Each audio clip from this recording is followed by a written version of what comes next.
Hello mga ka-antrip, good evening po sa ating lahat. Welcome back again to our channel. Kumusta po kayo? Shoutout po sa Uno Motorcycle Parts and Accessories sa Calatagan, Batangas na nagtanong kung ano ba ang kapareho ng brake shoe daw ng XRM 110 at 125. So yung XRM po, basta drum brake ay pareho po yan ang harap at likod ng brake shoe. So, same sila with the XRM 110, 125, harap likod, at saka ng yan, Trinity, Wave 100, Wave 110, Wave 125, yan. Kapag naka brake pad, so ang likod niyan mga brake shoe. Same with the Smash 115, 110, Raider J. Same with the Rusi 110, Rusi 125, Euro 125, Euro 110, Motorstar 110, SYM 110. Yung mga maliliit na motor ay magkakapareho po yan ng brake shoe. So, lahat ng mga maliliit ay pari-pariho kung, sorry, may lamok, brown out po. Harap at likod ay magkapareho lang sila ng brake shoe. Yan. Okay, so ang pag-uusapan po natin ngayon kasi hindi ako pinabili kanina ng carburetor ng motor niya ay Rusi 150. So, pwede kasi doon ang carburetor ng Rusi 125, TMX 125, or TMX 155. So, hindi ko siya pinabili. Kasi ang problema niya pagdating, sabi niya, nag-flooded na daw yung kanyang carburador. So, sabi ko, tiningnan nyo na po ba? Ibig ko sabihin, pinaklas. Oo, inayos niya daw. Pero, ano nga daw, flooded. So, sabi ko, baka po, binuksan nyo na ba? Baka kailangan lang palitan ng carburetor repair kit. Kasi, medyo mahal po ang carburetor repair kit ay ang carburetor kesa sa carburetor repair kit kasi baka repair kit lang yung kailangan. So, makakatipid at makakamura siya.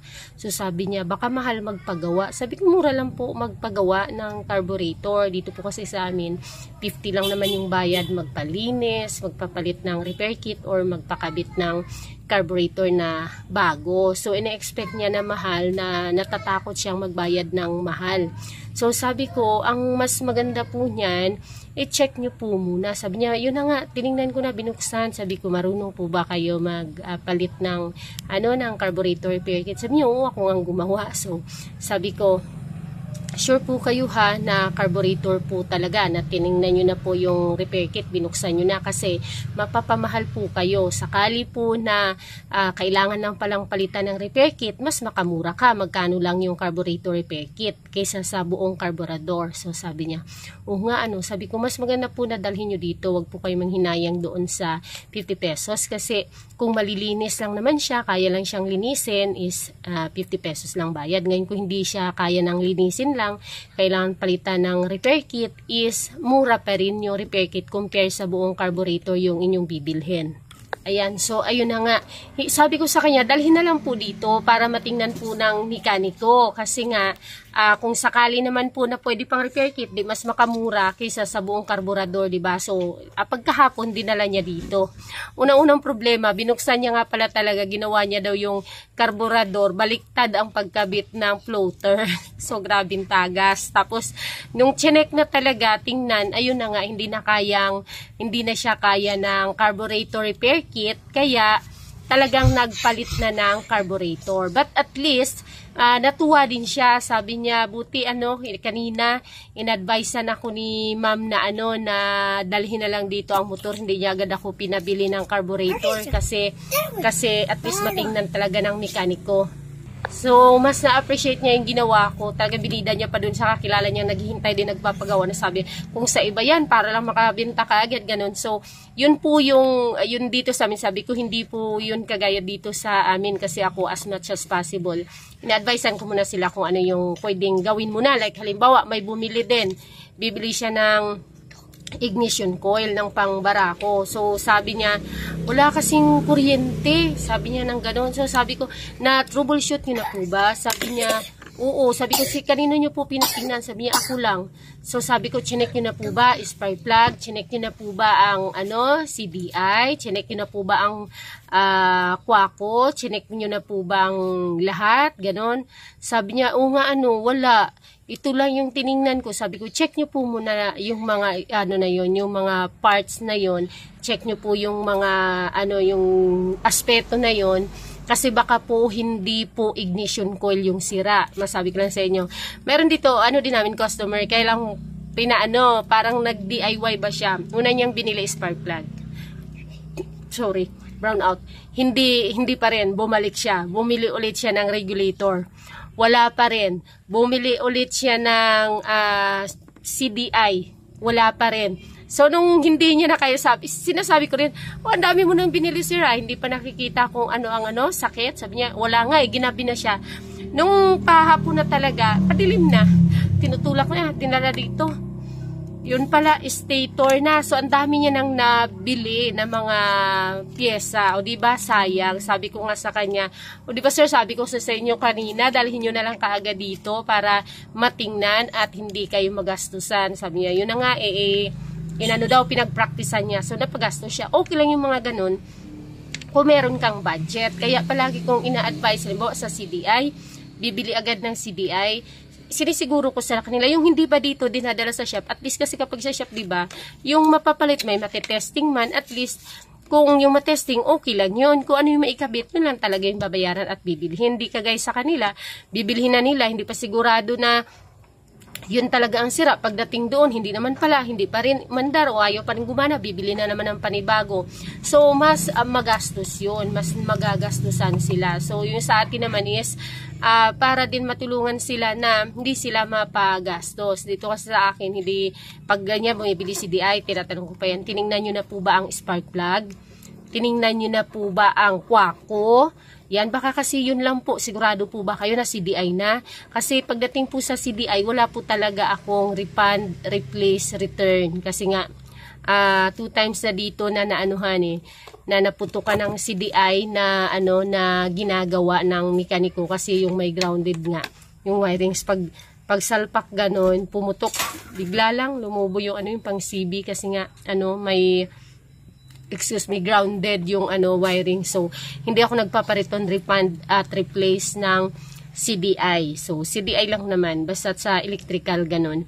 Ang stator, okay lang. Ganun. Regulator, okay lang. Kasi hindi naman talaga sila sensitive na klase ng, ng parts.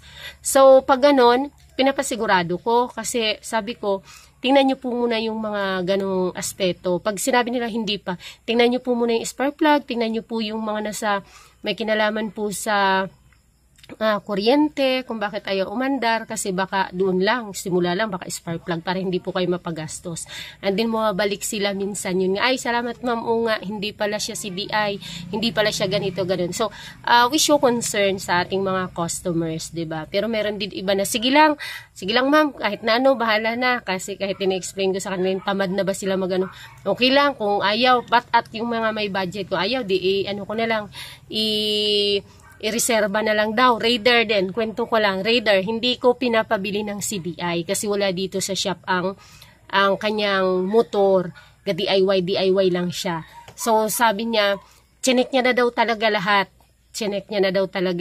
So, chinek niya na daw ang spark plug, okay daw ang battery, okay daw ang regulator, okay daw talaga lahat. So, nung magbibili na siya ng CDI, sinasabi ko talaga, dalhin mo na lang kasi dito, kasi may nabili na siya unang pyesa eh. Sabi ko, dalhin mo na lang kasi dito, para ma-check talaga at ma-troubleshoot talaga dito. Kasi dito may mga test light, may mga tester, sabi ko nang ganun. Kasi, pag binili mo na itong CDI, hindi ko ito re-return, refund, replace kung hindi pala ito ang kailangan mo. Mostly din po sa mga bumibili ng CDI, ginagawa nilang testingan lang kung yun ba yung sira or hindi. Pag ganun pa rin ang nangyari, kahit na i-testing nila yung bagong bili nila sa iyo na CDI, ibabalik sabihin, ay hindi po ito ang sira, kahit yun na, or gusto lang talaga nilang parang nanghiram lang, ganun yung pinapalabas nila. Experience ko na kasi yun.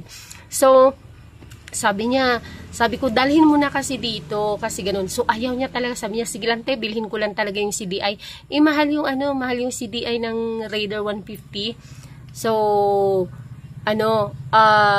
binili niya talaga. So, bago na yung CDI, binili niya, dinala.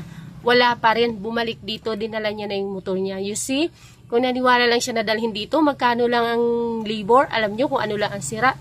Fuse lang ang kailangan palitan. 2 pyesa ang naano niya, dahil sa kakaiwas niya na magbayad ng labor. Magkano lang ang nilabor niyo sa kanya? 50 pesos yata or 100. Ang nagastos niya mas malaki. Natakot sa sa singil ng labor. Fuse lang.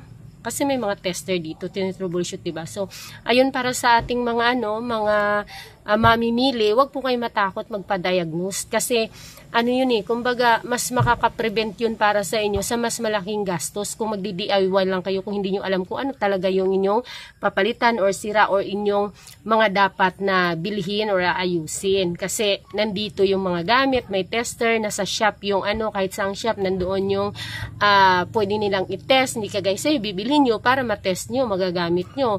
Tapos hindi nyo pwedeng ibalik, 'di ba? So pwede replace, so i-replace nyo, palitan nyo sa hindi nyo na kailangan muna, reserba na lang. So mas maganda doon. At sa atin naman, okay din na mag-show tayo ng concern at care kasi mas nagiging loyal din sila sa atin kapag ganun yung ginawa natin na hindi lang basta benta ng benta ng benta. Ako usually nag-advise talaga muna ako. Minsan nga sinasabi ko, halimbawa, wala. Sapian mo lang po muna, simingan mo lang po muna. Yung mga ganun, lalo pag walang budget, na tinuturuan na lang namin dito ng mga, muna, ng mga pansamantagalang diskarte para maging okay lang na matulungan din sila kahit na halimbawa wala pa silang budget o tapos yun. So, we show care and concern, hindi lang yung basta benta lang ng benta ng benta. Lalo na doon sa mga medyo mahal. Sa mga mumurahin, medyo okay lang. Pero doon sa medyo may presyo, yan, tapos nakikita naman natin yung mga customers natin is kumbaga pang budget nilang yung talaga. So yun, advisean na lang din natin ng konti kung ano yung mas nakakabuti na hindi sila magastusan para balik dito sa atin. Okay, yun lang po. Thank you very much at sobrang mapagod ang maghapon namin ngayon at ilang araw na. Salamat sa Panginoon. Basta't mapagod, maganda ang kabuhayan. Thank you so much. See you on my next video kahit brown out nag-vlog ako. Bye-bye!